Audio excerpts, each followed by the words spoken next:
Welcome back to Never's Telling. I found my track rubber. It had lodged itself underneath the flap of the underside of a box, would you believe? Worked that one out. And then I found another one that was in a little box of some bits that I was looking at. So I've had a few more thoughts on how to do this, and it's involved adding an extra piece of straight track along here. And as you can see, I put a few bits out. Makes it look a bit more like a station, doesn't it? And then over here, what I've done, I haven't done the inner loop yet. I've got to do that just to test it out. But you see where I brought the curve round like a bit of a pear shape at the top end. That incorporates the extra distance required for this this extra piece of straight track. But now I think I've got a platform, and I'll have a look in a minute because I'll get my Pullman coaches out and put them in the platform. But as I say, I've put a few bits and pieces down to make it look a bit more like a railway station. I mean, you can always tell me what you think in the comments below. And about that, there's a class 117 sitting in the platform just to make it look as though the station's busy. One thing I would like to make clear right from the start though is, please, there are many excellent modellers out there who can make an accurate 00 scale layout down to the last rivet and the last blade of grass, and I absolutely respect their ability to do that. I'm not one such of those modellers, so if you're expecting to see a rivet perfect layout at the end of all this, then I'm afraid you're looking at the wrong channel. Mine is absolutely amateur, and more like it's going to be an impression rather than a nitpicker's paradise, if you'll pardon that expression. But there are those who I know moan if this is left out and that's left out, but you know, that's the way I'm building the layout, and hopefully you'll see it that way. I'm just coming down here now to show you. The idea is that I built this layout on a market day. And so on market day, you've got buses from all the different companies come in and spend a couple of hours and then go out. There's a Midland Red C5T there on its way down from Birmingham to London via London Airport. Stratford Blue, Thames Valley, Red Rover of Aylesbury, a green line, and the blurb for the layout will show why there's a green line, and 2 United Counties, because this is a joint depot with United Counties and City of Oxford, as you can see there. And on the platform we've got our little farm shop and waiting room, main station building, TARDIS sitting outside. Oh, and what's tucked in here in the corner? There's the telephone box, look. And on this side, of course, it wouldn't be complete without the gents. Some little garden flowers there. We've got another waiting room. There's Never's Telling signal box, and a couple of goods buildings there. And over on this side, a little garage, fire station,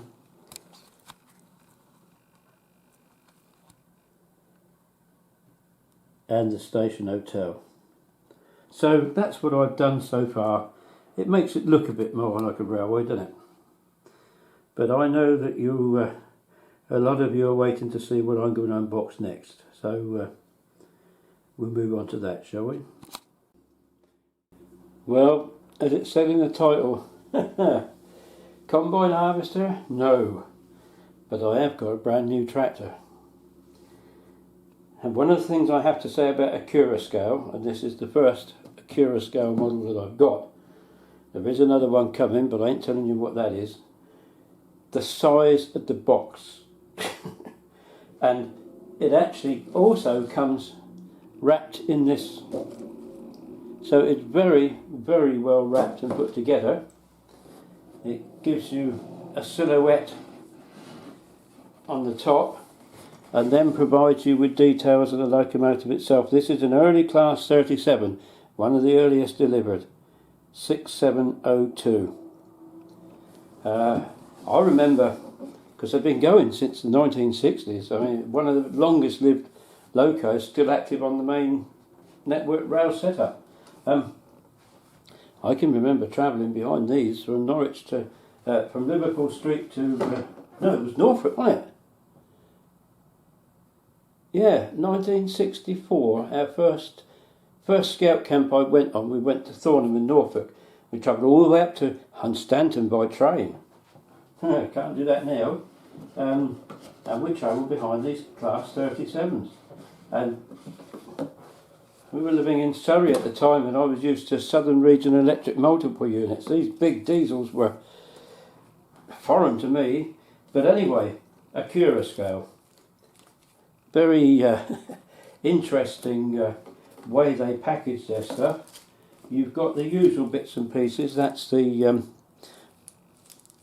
one of the blanking plates, and all the extra bits if you want to put them in, vacuum pipes and all the rest of it. I can't remember, my fingers won't do that.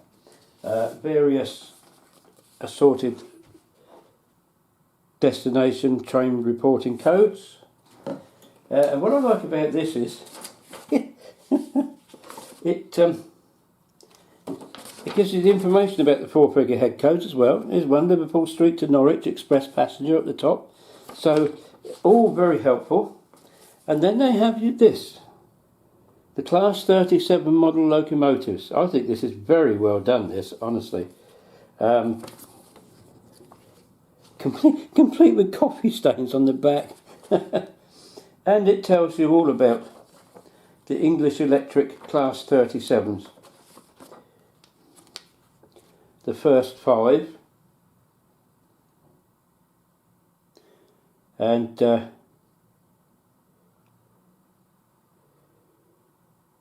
first 5 Class 37s had riveted strapping around the cantrail grills. So this would have been one of the first 5, I should think, yeah. 37 or D6702, definitely. 6700 to 6704. Vulcan Foundry.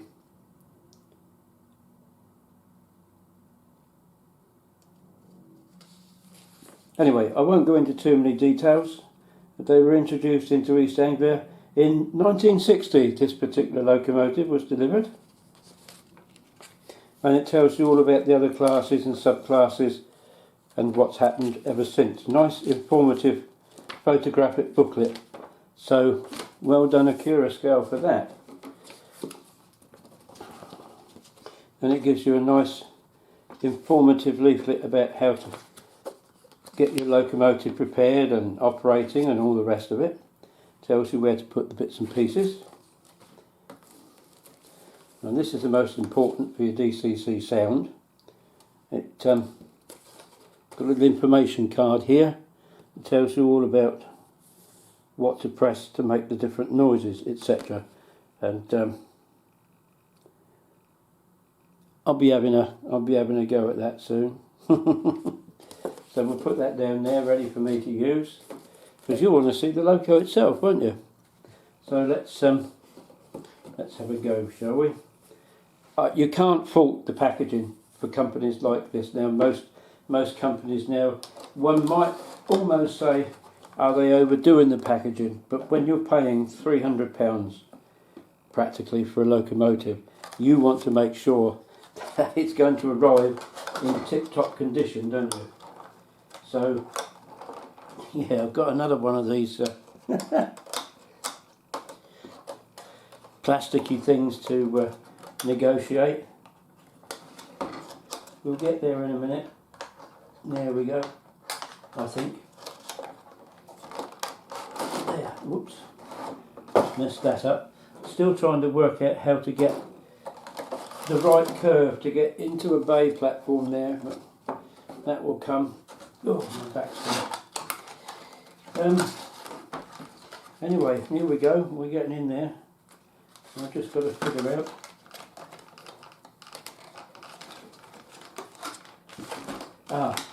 That's it. We get there eventually. And even after it's been in here, it's still well looked after. And I can now present it to you.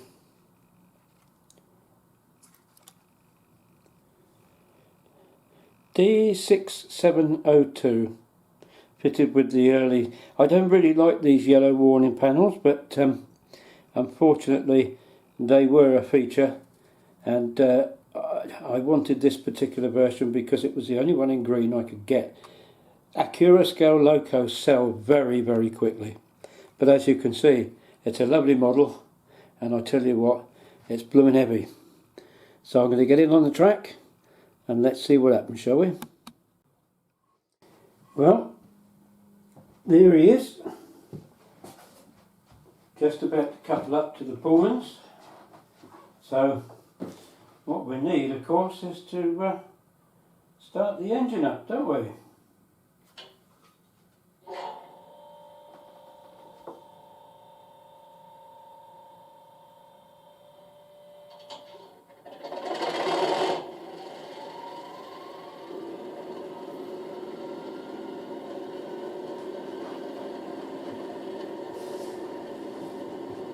One thing I will say about today's sound locomotives, the sound is the sound of the actual real locomotive.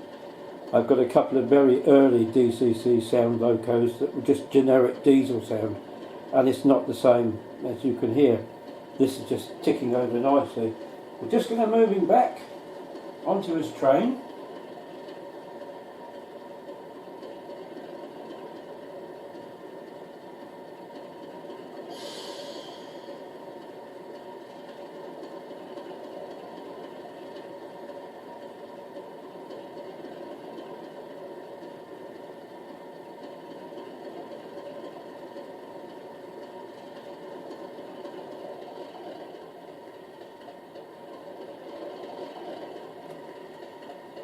And we'll buffer him up.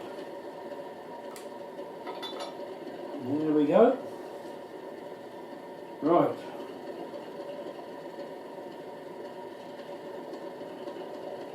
I think we'll be ready to move very shortly. A few people left to get on the train.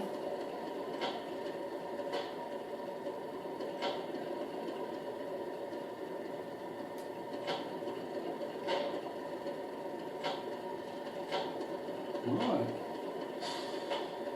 I think they're just about all ready now.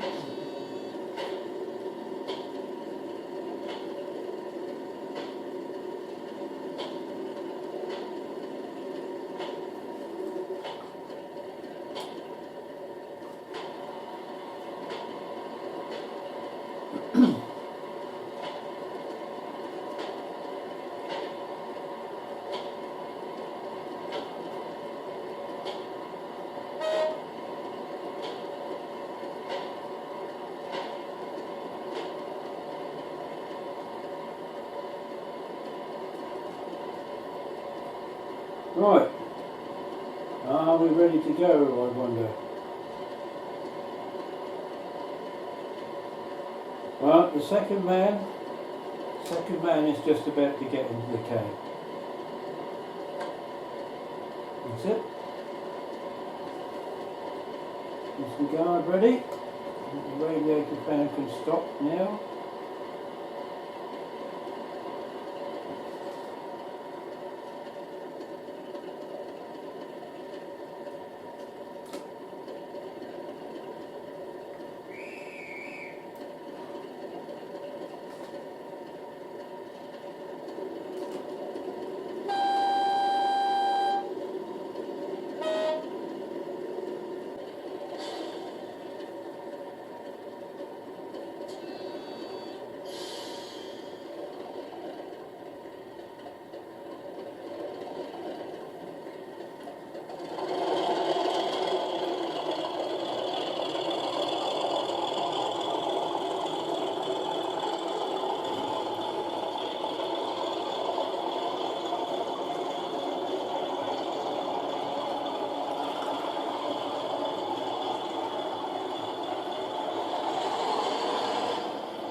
Yeah, very, very neatly to a stop.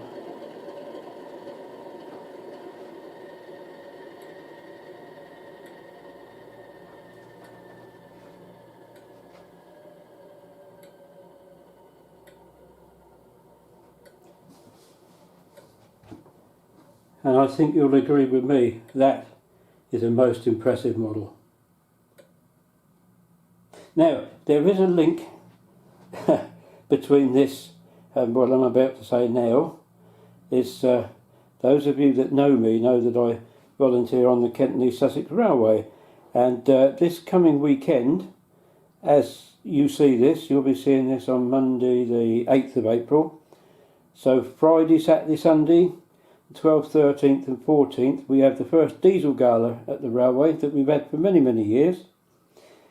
And we've got a tractor amongst the attractions. We've got a Class 20, a chopper, a 37. We have also got the unique Clayton double-ended diesel hydraulic. Our own recently rebuilt Teddy Bear Class 14 will be in action. And you'll also probably be seeing the diesel multiple unit, the 108, and the recently repainted, and it's looking lovely, Class 03 shunter. Not my favourite type of shunter, I must admit, but it really is looking resplendent.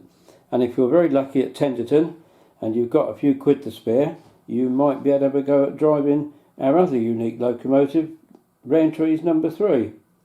So plenty to see and do at Tenterton this weekend if you want to come and join us. I will be there on Friday making a film, so if any of you are up there and you see me, do come and say hello. So in a fortnight's time there will be no unboxing and story of the railway. There will be the video of the gala weekend at the Kent and East Sussex. So thank you very much for your time once again. I hope this hasn't been too boring for you, but I hope you'll agree with me. This really is a lovely piece of kit, isn't it? So bye for now everybody, and thanks for watching. I suppose really I should add, though I'm not really too worried about it, don't forget to like and subscribe. But only if you want to. Cheery bye.